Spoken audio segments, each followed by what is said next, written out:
ओम शांति। ओम शांति। 11 जनवरी 2023 प्रातः मुरली। ओम शांति। बाप दादा मधुबन। आज प्यारे बाबा के महावाक्य हैं।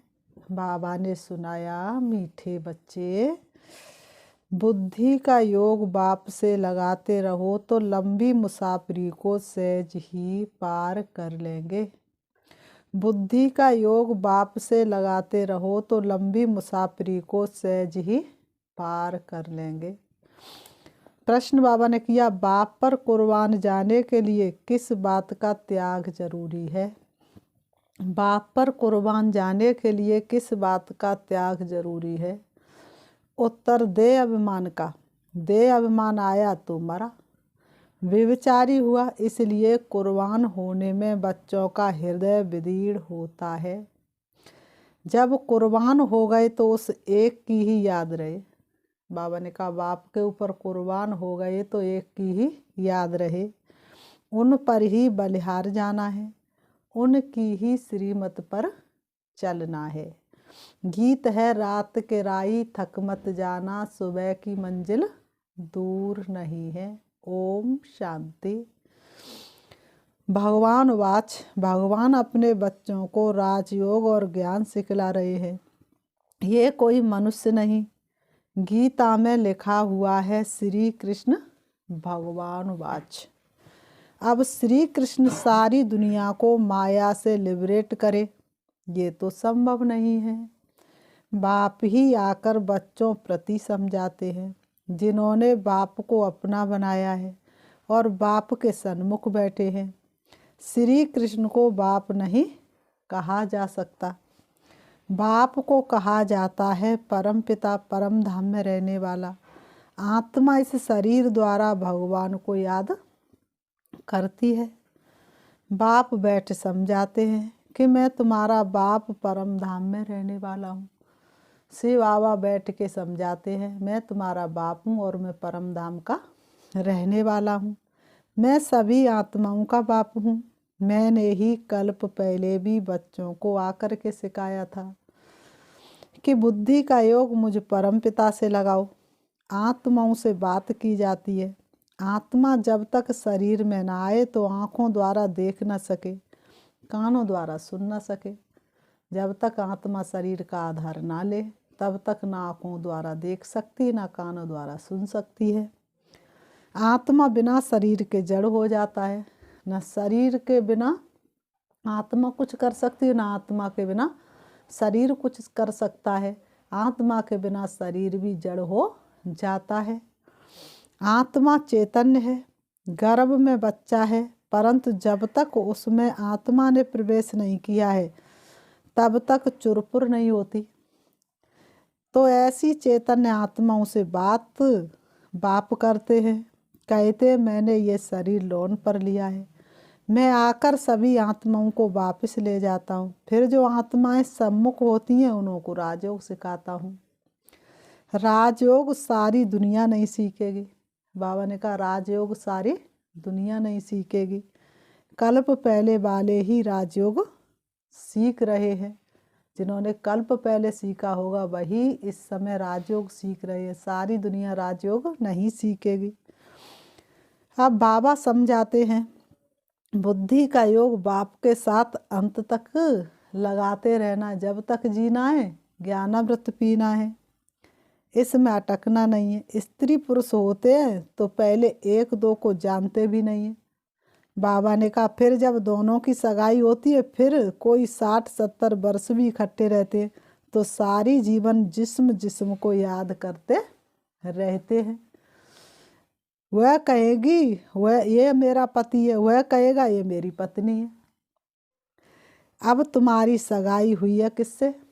निराकार बाप से। पहले तुम भी बाप को जानते नहीं थे, अब तुमने भी बाप को जाना है। अब तुम्हारी सगाई निराकार बाप के साथ हुई है। बाबा ने कहा, अब तुम्हारी सगाई निराकार बाप के साथ हुई है। निराकार बाप ने ही आकर सगाई कराई है। कहते कल्प पहले मुहापिक तुम बच्चों की अपने साथ सगाई कराता हूँ। मैं निराकार इस मनुष्य सृष्टि का बीज रूप हूँ। सभी कहेंगे ये मनुष्य सृष्टि गॉड फादर ने रची है। तो तुम्हारा बाप सदैव परम धाम में रहते हैं। तो तुम्हारा बाप सदैव कहाँ रहते? परम धाम में रहते हैं। अभी कहते मुझे याद करो। मुसाफरी लंबी होने कारण बहुत बच्चे थक पड़ते हैं, बुद्धि का योग पूरा लगा नहीं सकते, माया की बहुत ठोकरें खाने से थक पड़ते हैं, मर भी पड़ते हैं, फिर हाथ छोड़ देते हैं। कल्प पहले भी ऐसे ही हुआ था। यहाँ तो जब तक जीना है तब तक याद करना है। स्त्री का पति मर जाता है तो भी याद करती रहती है। ये बाप बा पति ऐसे छोड़कर जाने वाला तो है नहीं। बाबा ने कहा हुआ है पति तो छोड़ कर के चले जाते हैं, लेकिन फिर भी पत्नी याद करती रहती। लेकिन बाबा ने कहा मैं तो तुम्हारा अजर अमर पति हूँ, साथ ही अमर मैं भी अमर, कितना सरल अपना सफ़र। तो ये पतियों का पति तो कभी छोड़ के जाने वाला नहीं है। पापों का बोझा सिर पर बहुत है, वो योग में रहने से ही उतरेगा। योग ऐसा हो जो अंत में बाप व साजन के सिवाय और कोई याद ना पड़े। अगर और कुछ याद पड़ा तो व्यभिचारी हो गया, फिर पापों का दंड भोगना पड़े। इसलिए बाप कहते परम धाम के राही थक मत जाना। तुम जानते हो मैं ब्रह्मा द्वारा आदि सनातन देवी देवता धर्म की स्थापना कर रहा हूँ और शंकर द्वारा सभी धर्मों का विनाश कराता हूँ। अभी कॉन्फ्रेंस करते रहते तो सभी धर्म मिलकर एक कैसे हो जाए, सभी शांत में कैसे रहे, उसका रास्ता निकले। अब अनेक धर्मों की एक मत तो हो नहीं सकती। एक मत से तो एक धर्म की स्थापना होती है। वह सभी धर्म सर्वगुण संपन्न संपूर्ण निर्विकारी हो, तब आपस में छीरखंड हो सकते हैं। राम राज्य में सभी छीरखंड थे, जानवर भी लड़ते नहीं थे। बाबा ने कहा राम राज्य में जानवर भी आपस में लड़ते नहीं थे, वह भी छीरखंड होकर रहते थे। यहाँ तो घर घर में झगड़ा है। लड़ते तब है जब उनका कोई धनादौड़ी नहीं होता है, अपने माता पिता को नहीं जानते हैं। गाते भी है तो मात पिता हम बालक तेरे, तेरी कृपा से सुख घनेरे, तुम्हारी कृपा से सुख घनेरे। सुख घनेरे तो अभी है नहीं, तो कहेंगे माता पिता की कृपा नहीं है। बाप को जानते ही नहीं तो बाप कृपा कैसे करे। फिर टीचर के डायरेक्शन पर चले तब कृपा हो। वह तो कह देते सर्वव्यापी है, तो कौन कृपा करे। वह तो कह देते परमात्मा सर्वव्यापी है, तो फिर कृपा कौन करे और किस पर करे। कृपा लेने वाला और करने वाला दोनों चाहिए। तो सभी तो परमात्मा सबके अंदर, तो किस पर कृपा करे और कौन कृपा ले। तो वास्तव में परमात्मा सर्वव्यापी नहीं है। स्टूडेंट पहले तो आकर टीचर के पास पढ़े, ये कृपा अपने ऊपर करे। बाबा ने कहा स्टूडेंट पहले तो टीचर के पास पढ़े, ये कृपा अपने आप ही करे, फिर टीचर के डायरेक्शन पर चले। पुरुषार्थ कराने वाला भी चाहिए ना। बाबा कहते पुरुषार्थ कराने वाला भी तो चाहिए ना। ये बाप भी है, टीचर भी है, तो सतगुरु भी है। उनको परम पिता, परम शिक्षक, परम सदगुरु भी कहा जाता है। श्री बाबा परम पिता भी है, परम शिक्षक भी है, परम सतगुरु भी है। बाप कहते मैं कल्प कल्प ये स्थापना का कार्य कराता हूँ। श्री बाबा कहते मैं कल्प कल्प ये स्थापना का कार्य कराता हूँ। पतित दुनिया को पावन दुनिया बनाता हूँ। वर्ल्ड ऑलमाइटी अथॉरिटी है ना, तो वर्ल्ड अथॉरिटी का राज्य कायम करते हैं। सारी सृष्टि पर एक ही लक्ष्मी नारायण का राज्य था, उनकी ऑलमाइटी अथॉरिटी थी। वहाँ कोई लड़ाई झगड़ा कर ना सके। सतयुग त्रेता में कोई लड़ाई झगड़ा कर ना सके। वहाँ माया है ही नहीं, है ही गोल्डन एज, सिल्वर एज। सतयुग त्रेता दोनों को स्वर्ग अथवा वैकुंठ कहेंगे। सभी गाते भी है चलो वृंदावन में बजो राधे गोविंद। जाते तो कोई है नहीं, सिर्फ याद जरूर करते हैं। बाबा ने कहा याद करते हैं क्योंकि वह दुनिया बहुत सुंदर थी ना, तो उस दुनिया को सब याद करते, लेकिन उस दुनिया में पहुंच नहीं पाते हैं, क्योंकि परमात्मा पिता के बिना ऐसी दुनिया की कोई स्थापना कर ना सके और ऐसी दुनिया का कोई मालिक बना न सके। वही आकर के ऐसी दुनिया की, इतनी सुंदर दुनिया जो होती है जहाँ पर शेर और गाय इकट्ठे जल पीते, ऐसी दुनिया की स्थापना करते और ऐसी दुनिया का बच्चों को मालिक बनाते हैं। सिर्फ याद जरूर करते हैं। अब तो माया का राज्य है, माया में छाए भारत को फिर से आ ललकारा है, तो अब तो माया का राज्य है। सभी रावण की मत पर हैं। देखने में तो बड़े बड़े मनुष्य अच्छे आते हैं, बड़े बड़े टाइटल मिलते हैं, थोड़ी जिस्मानी हिम्मत दिखाते हैं, अच्छा कर्म करते हैं तो टाइटल मिलते हैं। कोई को डॉक्टर ऑफ फिलॉसफी, कोई को क्या, ऐसे ऐसे टाइटल देते रहते हैं। अभी तुम तो हो, लेकिन अभी तुम कौन हो? तुम्हें क्या टाइटल मिला है? तुम तो हो ब्राह्मण, बरोबर भारत की सर्विस में हो। तुम ब्राह्मण बरोबर भारत की सर्विस में हो। तुम दैवी राजधानी स्थापन कर रहे हो। जब स्थापना हो जाएगी तब तुमको टाइटल्स मिलेंगे।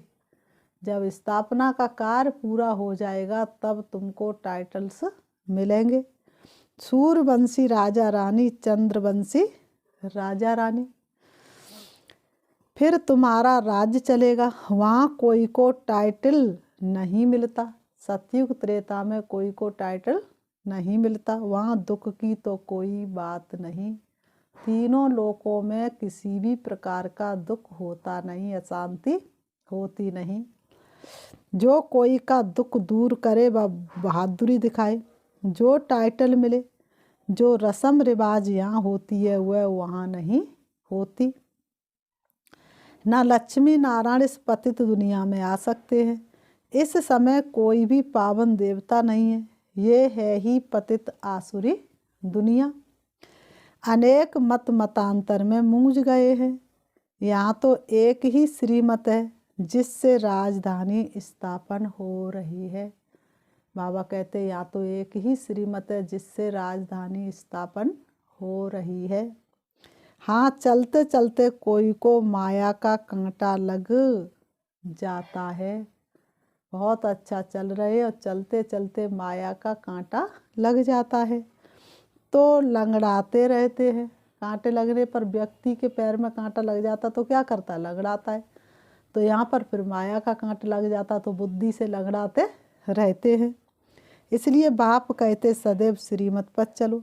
अपनी मनमत पर चलने से धोखा खाएंगे। सच्ची कमाई होती है सच्चे बाप की मत पर चलने से। अपनी मत से बेड़ा गर्क हो जाएगा। बाबा ने कहा अपनी मत से बेड़ा गर्क हो जाएगा। कितने महावीर श्रीमत पर ना चलने के कारण अधोगति को पहुंच गए। कितने महावीर थे जिनको महारथी की लाइन में गिना जाता था। श्रीमत पर नहीं चले तो अधोगति को पहुंच गए।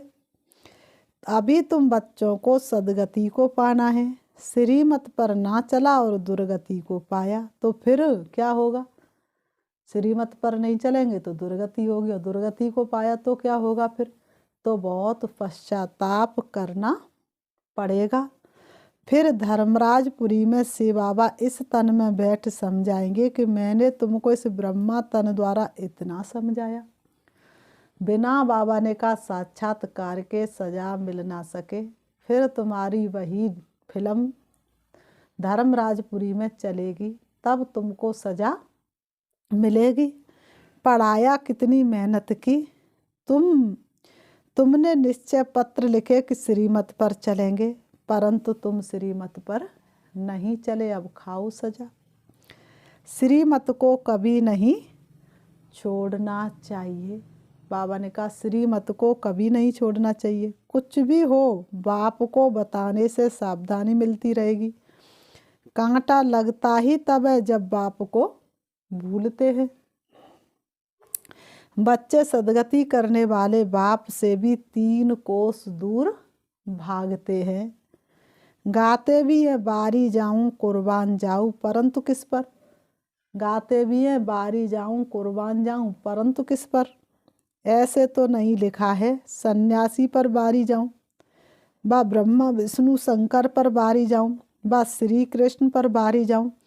कुर्बान जाना है किस पर, परम पिता परमात्मा पर।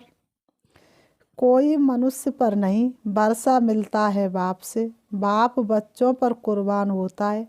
ये बेहद का बाप भी कहते मैं कुर्बान होने आया हूँ। ये बेहद के बाप भी कहते बच्चों, मीठे बच्चों, मैं तुम्हारे ऊपर कुर्बान होने के लिए आया हूँ। परंतु बाप पर कुर्बान होने में बच्चों का हृदय कितना विदीर्ण होता है। देह अभिमान में आया तो मरा, व्यभिचारी हुआ, याद उसे एक की रहनी चाहिए, उन पर बलिहार जाना चाहिए। अब नाटक पूरा होता है, अब हमको वापस जाना है, बाकी मित्र संबंधी याद तो सब कब्र दाखिल होने हैं।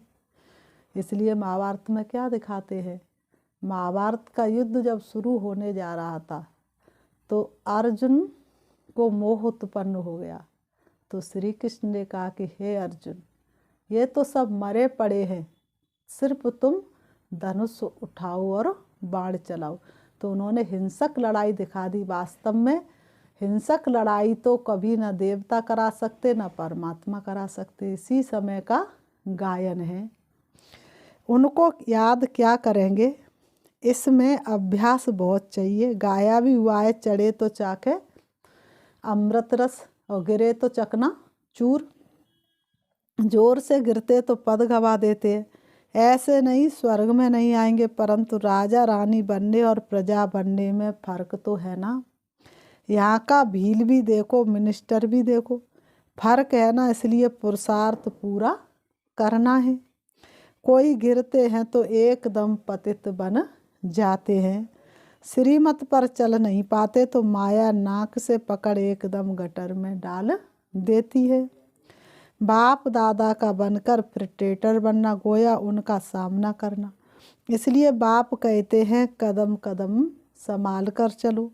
अब माया का अंत होने वाला है। बाबन का माया का अंत होने वाला है, तो माया बहुतों को गिराती है। इसलिए बच्चों को खबरदार रहना है। रास्ता जरा लंबा है, पद भी बहुत भारी है। अगर ट्रेटर बना तो सजा भी भारी है। पद भी भारी है और ट्रेटर बना तो सजा भी भारी है। जब धर्मराज बाबा सजा देते हैं तो बहुत रड़ियाँ मारते हैं, जो कल्प कल्प के लिए कायम हो जाती है। माया बड़ी प्रबल है। थोड़ा सा भी बाप का डिसरिगार्ड किया तो मरा। गाया हुआ है सदगुरु का निंदक ठहर ना पाए। काम बस क्रोध बस उल्टे काम करते हैं, गोया बाप की निंदा कराते हैं और दंड के निमित्त बन जाते। अगर कदम कदम पर पद्मों की कमाई है तो पद्मों का घाटा भी है। अगर सर्विस से जमा होता है तो उल्टे विक्रम से ना भी होती है। बाबा के पास सारा हिसाब रहता है। अब सम्मुख पड़ा रहे तो सारा हिसाब जैसे उनकी हथेली पर है। बाप तो कहेंगे सल कोई बच्चा से बाबा का डिसरिगार्ड ना करे। बाप तो कहेंगे सल कोई बच्चा से बाबा का डिसरिगार्ड ना करे। बहुत विक्रम बनते हैं, बाबा कहते बहुत विक्रम बनते हैं। यज्ञ सेवा में हड्डी देनी पड़ती है। यज्ञ सेवा में अपनी हड्डी देनी पड़ती है। हड्डी बचा के रखी तो वहीं से क्या होगा, तो वहीं से बीमारी शुरू हो जाएगी। दधीच ऋषि का मिसाल है, उसका भी पद बनता है। नहीं तो प्रजा में भी भिन्न भिन्न पद है। प्रजा में भी नौकर चाकर सभी चाहिए ना। बाबा कहते प्रजा में भी नौकर चाकर सभी चाहिए। वहाँ दुख नहीं होगा, परंतु नंबरवार पद तो है ना। वहाँ दुख नहीं होगा, लेकिन बाबा ने कहा पद तो वहाँ नंबरवार होंगे ना।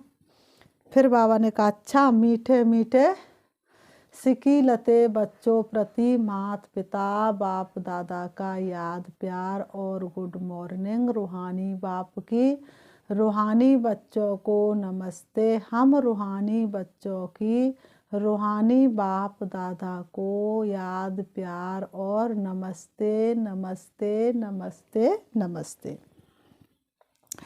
धारणा के लिए मुख्य सार नंबर 1, याद की यात्रा में थकना नहीं है। बाबा कहते याद की यात्रा में कभी भी थकना नहीं है। ऐसी सच्ची याद का अभ्यास करना है जो अंत समय में बाप के सिवाय कोई भी याद ना आए। याद की यात्रा में थकना नहीं है।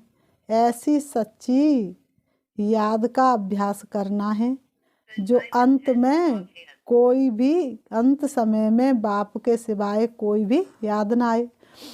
नंबर 2, सच्चे बाप की मत पर चल सच्ची कमाई करनी है। सच्चे बाप की मत पर चल सच्ची कमाई करनी है। अपनी मनमत पर नहीं चलना है। सतगुरु की निंदा कभी भी नहीं करानी है। सतगुरु की निंदा कभी नहीं करानी है। काम क्रोध के बस कोई उल्टा काम नहीं करना है। काम क्रोध के बस होकर के कोई उल्टा काम नहीं करना है।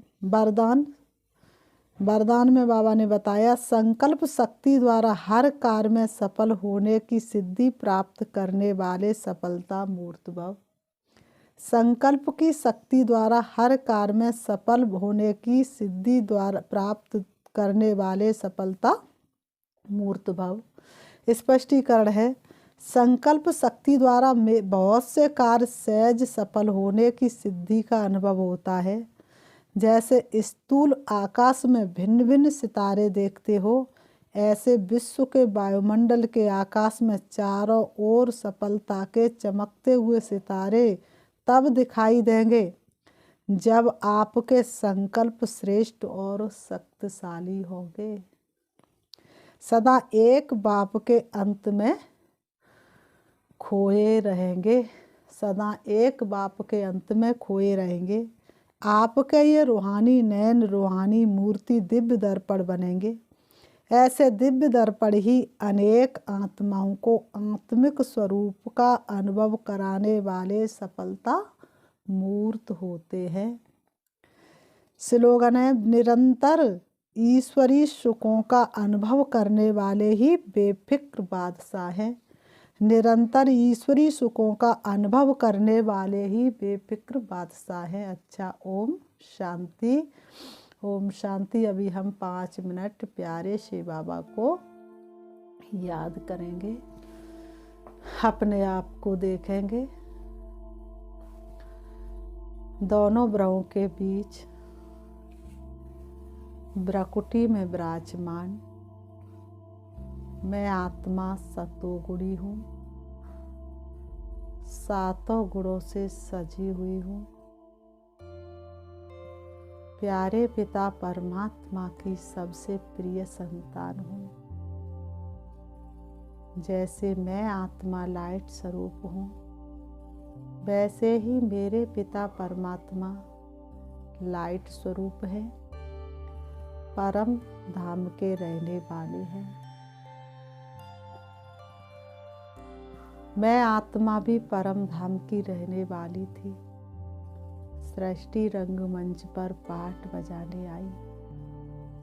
अब मैं आत्मा अपना पाठ पूरा कर वापस जा रही हूँ। चली जा रही हूँ मैं सूरज चांद सितारों से पार, सूक्ष्म वतन से भी ऊपर पहुँच जाती हूँ हल्के सुनहरे लाल रंग के आसमान में, जहाँ चमकता हुआ दिव्य सितारा वही मेरा शिव बाबा है। मैं आत्मा शिव बाबा के सन्मुख हूँ। प्यार के सागर शिव बाबा से प्यार की किरणें निकल निकल के मुझ आत्मा में समाती जा रही है और मैं आत्मा प्रेम स्वरूप बनती जा रही हूँ। ऐसा प्यार तो दुनिया में कहीं नहीं मिला। मैं बाबा धन्य धन्य हो गई आपके प्यार को पाकर। प्यार के सागर से बाबा की लहरों में मैं लहरा रही हूँ और मैं आत्मा संपूर्ण प्रेम स्वरूप बनती जा रही हूँ। मैं बाबा के सामने हूँ, बाबा की छत्र छाया के नीचे हूँ। उनकी किरणों ने मुझे चारों तरफ से ढक लिया है। मुझे अतीन्द्रिय सुख और आनंद की अनुभूति हो रही है। मैं खोती जा रही हूँ। मुझे देह और देखा संबंधी कोई भी याद नहीं आ रहा है। ये कैसी निराली अवस्था है। ये कैसे अनोखे अनुभव हो रहे हैं मुझे। बाबा से शक्ति लेकर मैं वापस आ रही हूँ, सारी सृष्टि की आत्माओं को सकाश देने के लिए। मैं परम धाम से नीचे चली आ रही हूँ, सूक्ष्म वतन में। उससे भी नीचे मैं आ जाती हूँ, तारागढ़ से भी नीचे, चंद्रमा से भी नीचे, सूरज से भी नीचे। मैं आज आत्मा आ जाती हूँ सृष्टि रंगमंच पर, आकर के दोनों ग्रहों के बीच भ्रकुटी में विराजमान हो जाती हूँ। मेरी शक्तियाँ चारों तरफ फैल रही हैं। चारों तरफ का वातावरण शक्तिशाली बनता जा रहा है। कोई भी मेरे सन्मुख आता है, सुख शांति का अनुभव करके जाता है। ओम शांति, ओम शांति।